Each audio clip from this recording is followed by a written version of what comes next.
Eh bien, salut à toutes et à toutes, c'est aussi. On se retrouve aujourd'hui pour un petit match NU que j'ai fait sur Twitter. Donc j'ai deux petits matchs NU, j'ai un contre Paul, un contre Crispy. Je sais pas si je vous présenterai celui sur Crispy parce qu'il m'a dit qu'il avait pas super bien joué. Donc je pense que j'essaierai de le réaffronter, mais c'est pas le sujet du moment.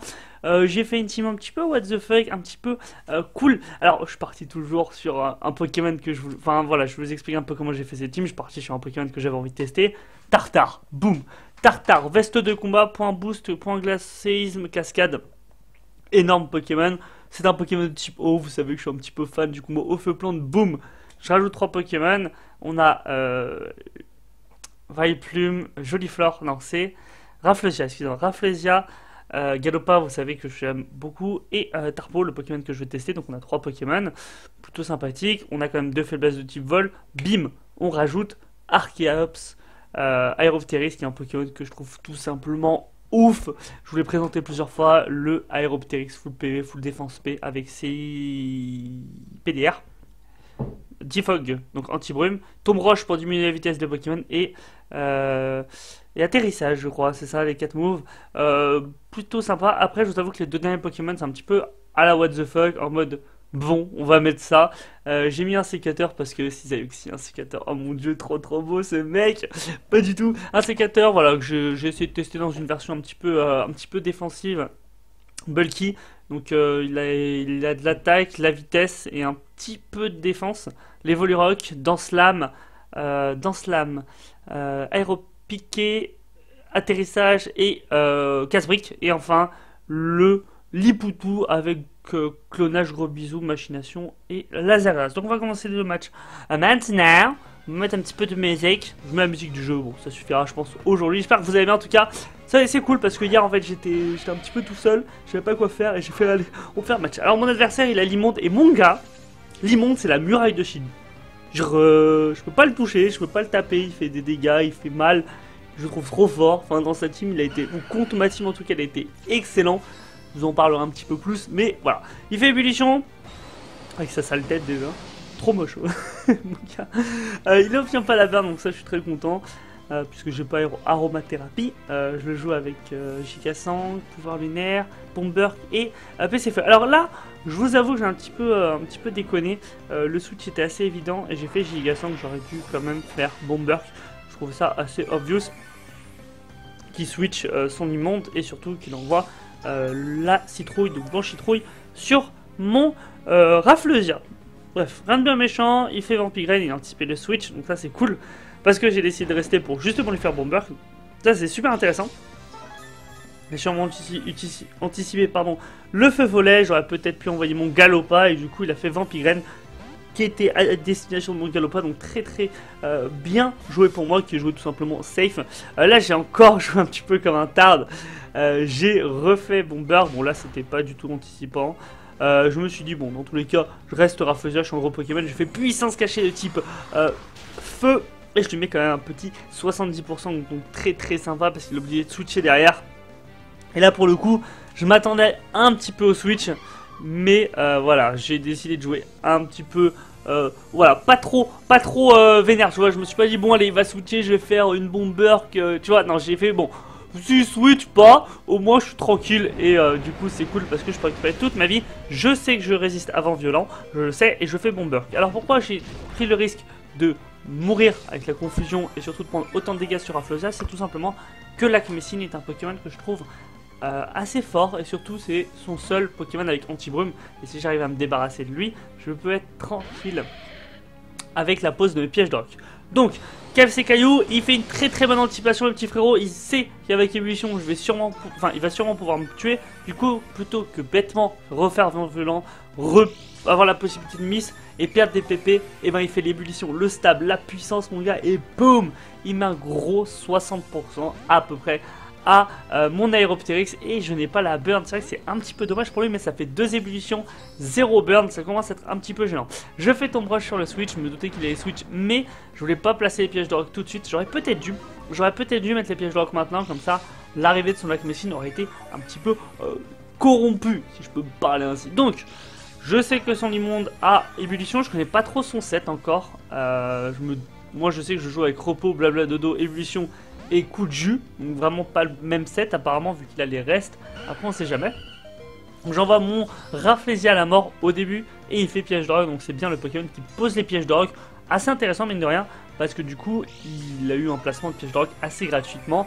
Et son immonde est toujours full vie. Alors, mon Rafflesia le dépasse, c'est le seul avantage. Je fais rayon lune, j'ai fait rayon lune tout simplement pour l'arrivée de son lac Messine. Je pensais qu'il allait switcher sur son lac Messine. Peut-être qu'il anticipait le l'over predict et que j'allais faire peut-être une attaque de type poison. Du coup, il est resté en disant voilà, je vais résister à l'attaque de type poison, faire un maximum de dégâts. J'ai bien fait de faire rayon lune, ça me permet vraiment d'absorber le coup et de récupérer encore plus de vie. Il switch sur son Monsieur Mime. Alors c'était assez intéressant. Je fais Giga 5 et en fait, je me suis dit bon, Vent glacé on le résiste, le choc psy on le résiste pas. Il va sûrement faire une attaque de type psy et en fait je vais pouvoir voir s'il va justement avoir choc psy ou psycho. C'était un petit peu le but. À part s'il fait vent glacé. Mais voilà, c'était assez cool du coup de voir. Et il fait psycho donc j'ai bien fait de switcher. Je vous avoue que le choc psy j'ai plus de chances de le résister tout simplement parce que je suis full PV, full défense physique. C'est tout simplement ça. Après c'est plus compliqué. Donc là je fais gros bisous, je suis très content que ça passe. Je vais me dire voilà, je vais pouvoir me placer tranquillement. Ça va être le feu, la vie ça va être le feu. J'ai hésité entre faire clonage ou machination. Je me suis dit que machination était quand même assez safe au cas où il décidait de switcher. Je me suis dit voilà, Cisailloxi, mec qui a trop de chance, pas du tout. Hein, il se réveille au premier tour, ça fait mal. Je souffre pas mal. Du coup je résiste à 3 petits PV. Je pense que ça vaut, parce que quand même, hein, te réveiller au premier tour mon gars. Paul c'est pas bien ça. Paul, il faut dormir, hein. Tu dis à ton Monsieur Mime de se rendormir tout de suite, voilà. Bah, va te les voir, voilà. Bravo, Paul. Et ouais, ça prend pas soin de ses Pokémon, mon gars. C'est super bien. Il envoie son branchitrouille. Voilà, j'étais pas trop chaud pour résister à l'ombre portée, là. Je sais pas trop, tu vois. J'étais 3 PV, c'est pas mal, mais peut-être mettre des investissements de défense la prochaine fois. Je pense que ça aurait pu me sauver. Bref, pas du tout. Le branchitrouille qui arrive. Et en fait, j'ai un free placement, un free tour sur mon Galopa, puisque maintenant, le Galopa, il va faire un maximum de dégâts. Mais je me suis dit que c'était beaucoup plus drôle d'envoyer un sécateur. J'avais aucune raison d'envoyer un sécateur, je suis d'accord avec vous, mais j'avais confiance en lui et il ne tue pas mon chitrouille. J'aurais dû envoyer Galopa, mon gars, et Galopa, il aurait défoncé ce bâtard. Ouais, mon gars. Et là, du coup, en plus, j'avais oublié qu'il y avait les pièges de roc, donc je ramène un sécateur pour rien. J'aurais pu ramener un Magikarp et ça aurait été pareil, puisqu'il est même pas capable de tuer un Branchitrouille, c'est un sécateur. Bravo, hein. Est-ce que quelqu'un aurait une peau métal pour faire évoluer ce truc? Parce que ce truc, il est nul. Voilà. Bref. C'est vrai que c'était pas très intelligent de ma part, mais vu que c'est moi qui fait la vidéo, je dis ce que je veux. Bah ouais mon gars, toi t'es juste un viewer, tu fais oh mon dieu, Cisailloxi est trop fort alors que je suis putain de nul mon gars. Regarde ce que je viens de faire. J'envoie un Pokémon qui prend x4. Et en plus, vous avez vu, toi expert qui vient de voir ce qui s'est passé, mon insécateur n'a pas les PV impairs et du coup, je prends... Enfin, en gros, je suis dans la barre jaune, tu vois. Et c'est pour ça que c'est très très important d'avoir les PV impairs sur un Pokémon. Parce que du coup, s'il prend 2 fois 50% sur les pièges de rogue, il résiste à 1 PV. Alors que s'il a PV pair, il meurt. Donc c'est très très important. Voilà. Alors j'ai découvert une petite astuce aussi, je sais pas si ça marche à tous les coups. Si on a un Pokémon niveau 100 et qu'il a les PV impairs, niveau 50, il aura les PV pairs. Voilà, c'est la petite astuce si vous êtes comme moi, voilà, vous faites que des Pokémon niveau 100, parce que vous êtes un stratège et que normalement la stratégie c'est niveau 100, on sait pas pourquoi c'est niveau 50 sur Pokémon, n'importe quoi, une conspiration, bref. Mon insécateur avait les PV impairs, au niveau 50 il est passé au PV pair en fait, c'est pour ça.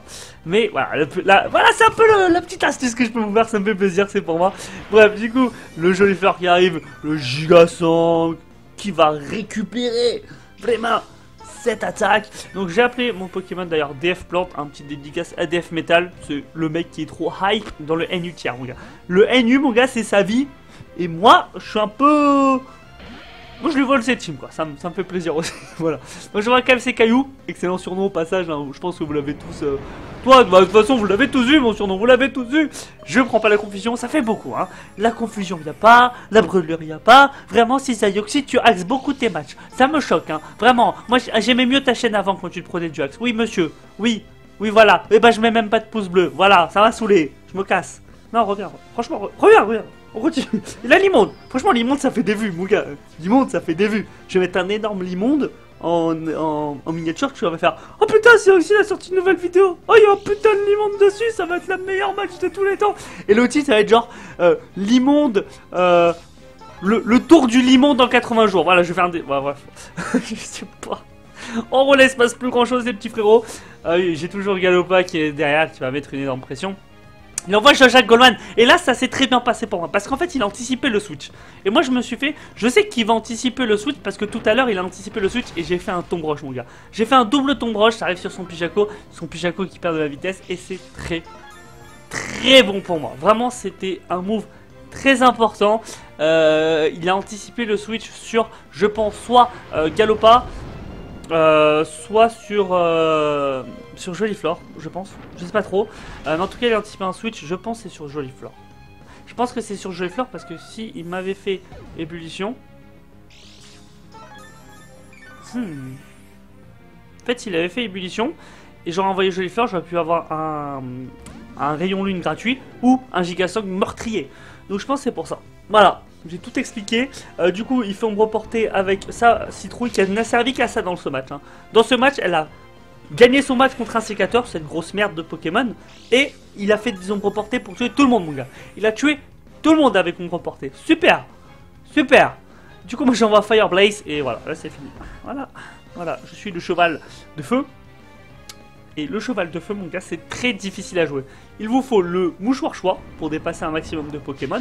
Et appuyer sur A très souvent. C'est important, il faut bout de feu, bout de feu, bout de feu. C'est une attaque qui est extrêmement puissante en NUPU, puisqu'il y a beaucoup de Pokémon de type plante.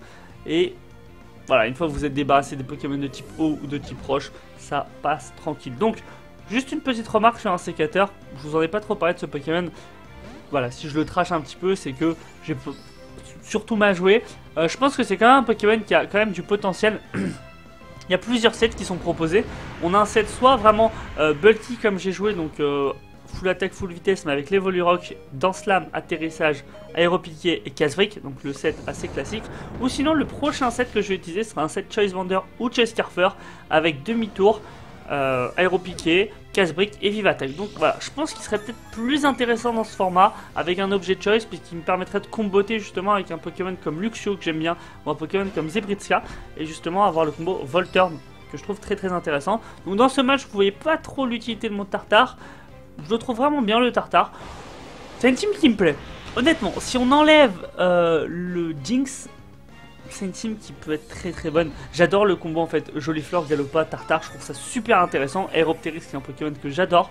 Donc vraiment, si vous avez des propositions pour remplacer deux autres Pokémon qui sont un sécateur et Lipoutou, n'hésitez pas, franchement je pense que ça peut être super cool. Si jamais vous jouez à NU ou il y a des Pokémon que vous aimeriez que je teste. Alors je sais qu'il y a un mec dans les commentaires, ça fait 6 mois, il me propose de, enfin il me dit de jouer à Quack et tout le temps je commente sous commentaire et je fais oui, c'est vrai, je jouerai et je jouerai jamais. Donc je suis désolé mon pote, je pense à toi très fort. Un jour. Voilà. Un jour je jouerai à Quack. Si c'est toi, n'hésite pas à mettre ton pseudo, comme ça je te ferai une petite dédicace frère, ça me fait plaisir. J'espère que ce petit match vous a plu, voilà, match superposé. Merci beaucoup Paul en tout cas d'avoir accepté mon combat. Alors est-ce que je peux retrouver rapidement? Voilà, ton pseudo c'est Kiora. Kiora de Twitter. J'essaierai de mettre ton tweet dans la description pour pas me tromper. Merci à tous d'avoir suivi cette vidéo. Je vous fais plein de gros bisous et je vous souhaite de bonnes vacances parce que je ne suis pas sans vacances. Ouais, c'est nul. Allez, salut!